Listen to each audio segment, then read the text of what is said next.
आखिर कहाँ जाते हैं हमारे पाप? क्या आपके मन में भी ऐसे सवाल आते हैं कि जो लोग पाप करते हैं आखिर उनके पाप जाते कहाँ हैं? इसी संदर्भ में एक पौराणिक कथा है जिसमें एक ऋषि ने सोचा कि लोगों के पाप जाते कहाँ हैं। यदि सभी लोग पाप धोने के लिए गंगा में जाते हैं तो इससे सारे पाप गंगा के पास ही चले जाते हैं। इस तरह तो गंगा पापी हो जाएगी।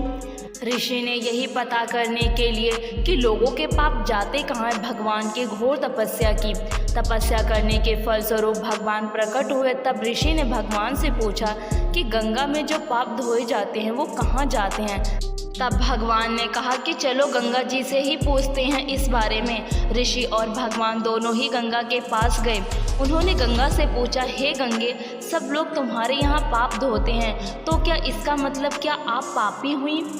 तब गंगा ने कहा कि मैं कैसे पापी हो गई, मैं तो सभी के पाप लेकर समुद्र को दे देती हूँ। इसके बाद ऋषि और भगवान समुद्र के पास गए और उन्होंने समुद्र से पूछा कि हे सागर, गंगा सभी पापियों के पाप आपको अर्पित कर देती है तो क्या आप पापी हो गए? तब समुद्र ने कहा कि मैं पापी कैसे हुआ, मैं सभी पाप को भाप बनाकर बादल बना देता हूँ।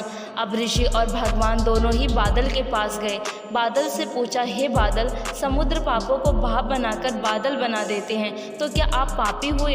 बादलों ने कहा, मैं कैसे पापी हुआ, मैं तो सभी पाप को वापस पानी बना देता हूँ और धरती पर गिरा देता हूँ। इससे ही अन्न उपजता है, इसे ही मानव खाता है। उस अन्न में जो अन्न जिस मानसिक स्थिति में उगाया जाता है और जिस वृत्ति से प्राप्त किया जाता है और जिस मानसिक अवस्था में खाया जाता है उसी के आधार पर मानव की मानसिकता बनती है।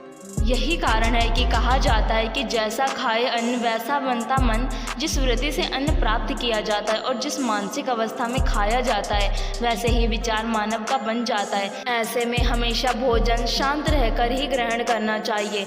अन्न जिस धन से खरीदा जाए वह धन भी मेहनत का होना चाहिए। कहानी पसंद आई है तो इसे लाइक ज़रूर करें और चैनल को भी सब्सक्राइब कर लें। Thank you.